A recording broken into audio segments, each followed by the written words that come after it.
ఈ రోజు మనతో స్పెషల్ గెస్ట్ ఉన్నారండి. హలో అండి. హాయ్. కన్నింగ్ ఇటు హీరో. సడన్గా 1 మంత్కి మా టీవీ నుంచి కాల్ వచ్చింది.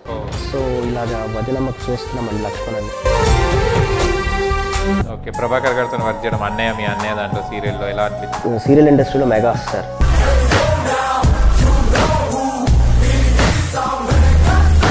హాయ్, హలో, నమస్తే, welcome to social post TV. నేను మీ యాంకర్ పప్పు. ఈ రోజు మనతో స్పెషల్ గెస్ట్ ఉన్నారండి. ఆ గెస్ట్ ఎవరు కాదు, సీరియల్ ఆర్టిస్ట్ లక్ష్మణ్ గారు మనతో ఉన్నారు. ఎన్నో సీరియల్స్ నటించారు.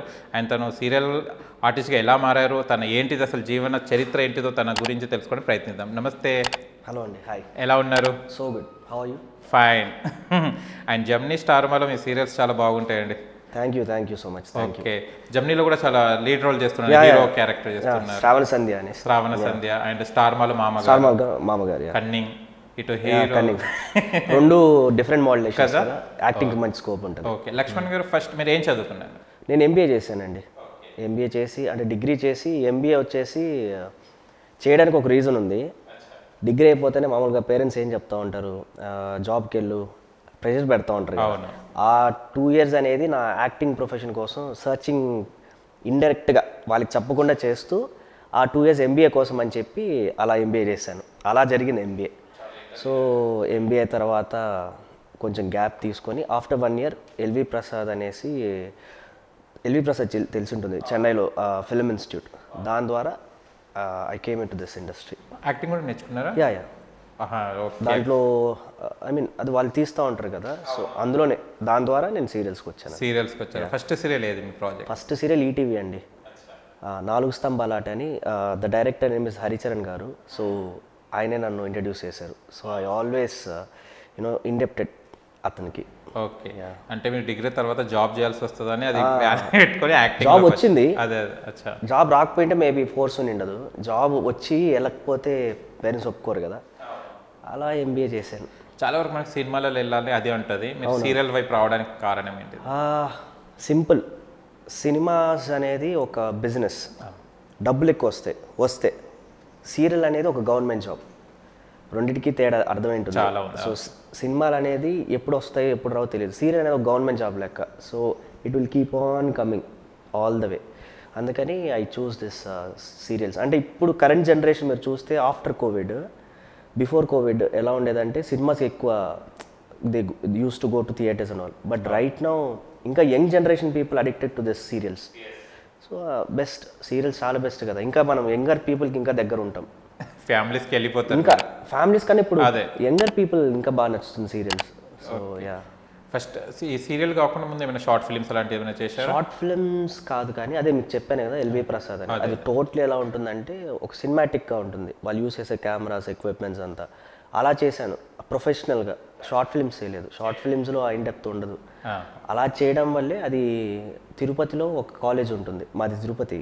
సో మోహన్ మంత్ర అని విద్యానికేతన్ కాలేజ్, మోహన్ బాబు గారి. వాళ్ళు ఎవ్రీ ఇయర్ మోహన్ మంత్ర అని ఒక ఫెస్ట్ కండక్ట్ చేస్తారు. అందులో ఫిలిం ఫెస్టివల్లో మా ఎల్వి ప్రసాద్ త్రూ వెళ్ళిన షార్ట్ ఫిలిం సెలెక్ట్ అవ్వడం, దానికి చీఫ్ గెస్ట్గా ఈటీవీ సీరియల్ డైరెక్టర్ హరిచరణ్ గారు ఆయన రావడం, ఆయనకు అప్పుడే కొత్త ప్రాజెక్ట్ రావడం, అప్పుడు మా నంబర్ తీసుకోవడం, ఆడిషన్కి వెళ్ళడం, అలా. సూపర్ కదా, అనుకోకుండా డెస్టినీ. అన్ని వాళ్ళే కాంటాక్ట్ అవ్వడం అంటే గ్రేట్. అది వాళ్ళే కాంటాక్ట్ అయ్యారు. సో యాక్టింగ్ చూసి ఇలా వస్తారా అంటే. ఓకే, సీరియల్ లైఫ్ ఎలా ఉంది ఇప్పుడు మీకు?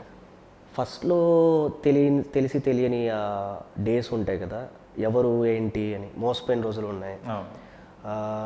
యూనో సీరియల్ త్రూ ఎలా ఉంటుందంటే అన్నీ మనకి చాలా ఈజీ అనుకుంటాం ఆ ప్రాసెస్. అంటే సినిమాల కన్నా సీరియల్ ఈజీ కదా, ఎవరైనా వెళ్ళిపోవచ్చు కదా.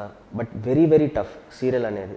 ఆ ప్రాసెస్ తెలియని వాళ్ళు చాలామంది మోసపోతారు. అందులో నేను కూడా ఒకరిని. డబ్బులు ఇవ్వడం కానీ అట్లా.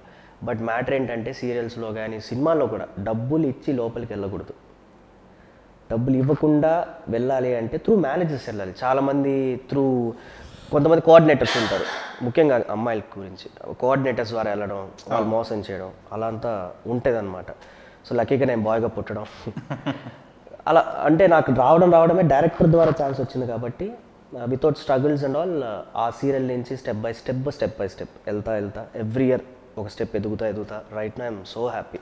ఫస్ట్లో స్ట్రగుల్స్ చాలా ఉన్నాయి. అంటూ ఉంటారు కదా చెప్పులు అరిగిపోయేటట్టు తిరిగాను అని. యాక్చువల్లీ ఇట్స్ ట్రూ, అలా అరిగేటట్టు తిరిగాను నేను.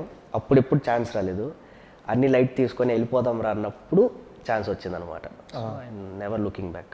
కానీ అప్పుడు తిరిగినప్పుడు ఏమనుకున్నారు, అసలు మనం వెళ్ళగలుగుతామా, మనం చేయగలుగుతామని ఆలోచించారు అప్పుడు ముఖ్యంగా దీనికి మెయిన్ రీజన్ ఏంటంటే, మీరు అన్నారు కదా క్వశ్చన్ అవుతుందా లేదా, వెళ్ళగలుగుతారా లేదా, దానికి మెయిన్ రీజన్ మా పేరెంట్స్. ఏంటంటే మా పేరెంట్స్ అందరిలాగా వచ్చేసి జాబ్కి ఆబ్వియస్లీ ఉంటుంది కదా, అడుగుతారు.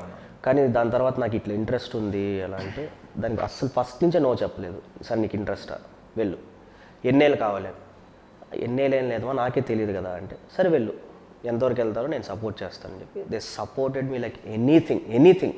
మా నాన్నగారు అయితే ఫస్ట్లో అంటే ఫస్ట్ ఒక 10 days హైదరాబాద్ నేను న్యూగా వచ్చినప్పుడైతే, దాని తర్వాత కష్టపడినాను ఎందుకంటే అర్థమైంది కాబట్టి. ఫస్ట్ 10 days అయితే ఎక్కడికి నేను ఆటోలో కూడా వెళ్ళలేదు, క్యాబ్లోనే వెళ్ళాను. అరే నువ్వు వెళ్ళరా, నేను పెడతాను డబ్బులు, అలా చూసుకునేవాళ్ళు మా నాన్న. దేని ఆ తర్వాత నాకు అర్థమైంది, అరే అనవసరంగా వేస్ట్ చేస్తున్నాం కదా డబ్బులు, చెప్పకుండా తిరిగి దెన్ లక్కీగా ఒక ఛాన్స్ రావడం. ఆ స్ట్రగుల్స్ యూనో. ఫస్ట్ సీన్ ఏం చేశారు, 4 స్తంభాలు సీరియల్స్? 4 స్తంభాల ఆట ఫస్ట్ సీన్ వచ్చేసి సీనియర్ ఆర్టిస్టులతో ఉండింది. మనం వెరీ న్యూ కదా, వెరీ న్యూగా ఉన్నప్పుడు ప్రాంప్టింగ్ అనేది ఒకటి ఉంటుంది కదా. ఫస్ట్ నేనేమనుకునేవాడంటే డైలాగ్స్ బట్టి కూడా చెప్పడం ఈజీ అనుకున్నాను. ప్రాంప్టింగ్ అంత కష్టంగా ఉంటుందో నాకు తెలియదు, అంటే ప్రాంప్టింగ్ అనే వర్డ్ కూడా నాకు తెలియదు సీరియల్స్లో వచ్చేంత వరకు. వచ్చి చెప్తున్నారు వాళ్ళతో పాటు నేను చెప్తున్నాను, వాళ్ళతో అరే అలా చెప్పకూడదురా, ఇలా చెప్పాలి, అలా చెప్పండి డైరెక్టర్ చెప్తూ ఉంటే, సరే ఓకే ఫైన్. డైరెక్టర్ సార్ ద్వారా నేను రిఫర్ అయ్యాను కదా, ఆయన తిట్టలేక సరే మన ద్వారా వచ్చారు గమనం. But acting wise super, acting wise and never అంటే ఒక్కసారి కూడా నేను తప్పు చేయలేదు. ఆ రోలింగ్ అనేది ఉంటుంది, వర్డ్స్ రోల్ అవ్వడం, అది ప్రాంప్టింగ్ అని మిస్టేక్ చేస్తాను. అప్పుడు సార్ నన్ను తీసుకొని వచ్చి, చూడు నాన్న రోల్ అవ్వకూడదు, యాక్టింగ్ బాగా చేస్తాను, న్యూస్ పేపర్ ఉంటుంది రోజు గట్టిగా చదువుకో, అది ఒక 10 days ప్రాక్టీస్ ఆ తర్వాత నీకు రోల్ అవ్వదు వర్డ్స్, అది నువ్వు చెయ్యి ఒకసారి వస్తుంది. అది నేను ప్రాక్టీస్ చేశాను అండ్ లక్కీగా 2 takes 3 takes వేసుకున్నాను, అప్పుడు కూడా మిస్టేక్స్లో. బట్ ఆ తర్వాత అన్ని సింగిల్ టేక్. ఇప్పుడు ప్రాంప్టింగ్ సింగిల్ టేక్ అంతే. స్టార్టింగ్ లో ఇబ్బంది అవుతుంది, వాళ్ళు ఏం చెప్తుంటారు మనం ఏం చెప్పాలి అర్థం, కాన్సంట్రేషన్ చెప్పచ్చు, రెండు ఉన్నాయి, చెప్పేది విని చెప్పాలి, అది కొంచెం రోల్ అవుతాయి, చెప్పేది విని సిచ్యువేషన్ తగినట్టు యాక్టింగ్ చేయాలి. సో ఈ 2 ఉంటాయని మనకు తెలియదు కదా ఫస్ట్. సో ఆ 2 నేర్చుకోవడానికి నాకు కొంచెం టైం పట్టింది, బట్ నేర్చుకున్న తర్వాత అన్ని ఈజీ అయిపోయింది. ఇప్పుడు లక్ష్మణ్ గారికి ఇప్పుడు ఈజీ అయిపోయింది. Easy okay. కానీ వదవనమ్మ ఇది మంచి ప్రాజెక్ట్, అది వెరీ గుడ్. అది నా బ్రేక్ ఏంటంటే, సో ఒక 6-7 months ఖాళీగా ఉన్నాను. 6-7 months ఖాళీగా ఉన్న తర్వాత జీ తెలుగులో అత్తారింట్లో అక్కా చెల్లెలని సీతాకాంత్ సార్ తెలిసి ఉంటుంది, సో సీనియర్ ఆర్టిస్ట్. సో ఆయన ప్రొడ్యూస్ చేసిన తర్వాత, ఆయన ప్రొడ్యూసర్ చేస్తున్నారు సీరియల్లో. అప్పుడు నేను చేసిన తర్వాత సడన్గా 6 months గ్యాప్ వచ్చింది. So I went back to my home town Tirupati. So వెళ్ళిన తర్వాత దీనికి ఒక చిన్న స్టోరీ ఉంది. ఏంటంటే మా వదిన వాళ్ళు వచ్చేసి చెన్నైలో ఉంటారు, పెద్ద వదిన వాళ్ళు. ఇదే వదినమ్మ సీరియల్ తమిళ్లో ఉందన్నమాట, పాండ్యన్ స్టోర్స్ అనేసి. అది చూస్తా వాళ్ళ అమ్మగారు సీరియల్ అడిక్ట్.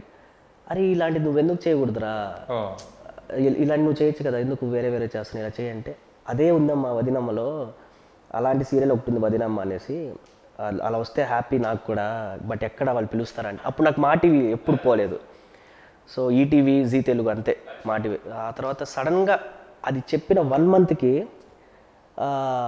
మా టీవీ నుంచి కాల్ వచ్చింది. సో ఇలాగా వదినమ్మకు చూస్తున్నామండి లక్ష్మణ్ అని. ఐ వాజ్ లైక్ అదేంటి, సరే ఫైన్ వస్తానండి అనేసి. అంటే నాకు నమ్మకం లేదు అంత పెద్ద సీరియల్లో వస్తుందా అనేసి. దెన్ ప్రభాకర్ సరే నాకు మెసేజ్ చేయడం, ఇలా నీ ఫొటోస్ పంపమ్మా అంటే, సరే సార్ ఓకే సార్ పంపిస్తానంటే, సరే నీకు ఓకే అయితే ఎల్లుండి నుంచే షూట్ ఓకేనా సార్, అడుగుతారేంటి సార్ నేను రెడీ సార్ అంటే, అప్పటికప్పుడు నైట్ ఎక్కేసి బస్సు ఎక్కి వాళ్ళు డైరెక్ట్గా వెళ్ళి ఆఫీస్కి వెళ్ళి, సరే ఇలా ఉంటుందమ్మా అనేసి, మహేశ్వరి గారు అనేసి నా కో ఆర్టిస్ట్, వాళ్ళ ఇంట్లోకి వెళ్ళి ఆడిషన్ చేసి ఆ రోజు నైటే ఫిక్స్, నెక్స్ట్ డే నుంచి షూట్. సో ఆ సీరియల్ నాకు చాలా పెద్ద బ్రేక్ ఇచ్చింది. అంటే దానికి ముందంతా ఎలా ఉండేదంటే, నేను త్రూ కాంటాక్ట్స్ వెళ్ళేవాడిని, అంటే ఇలా ఉందా అదే. ఆ సీరియల్ తర్వాత నాకు కాల్స్ వచ్చేవి అనమాట. సో ఐఎమ్ సో లక్కీ వదినమ్మ అనే ప్రాజెక్ట్ వల్ల. సక్సెస్ ప్రాజెక్ట్ కదా అది, అంటూ ఉంటారు కదా పెద్దవాళ్ళ బ్లెస్సింగ్స్ త్రూ మాటల ద్వారా కూడా రన్ అవుతుంది. ఆవిడ ఏ ముహూర్తంలో అన్నారు అదే సీరియల్ తెలుగులో రావడం, ఐఎమ్ సో హ్యాపీ.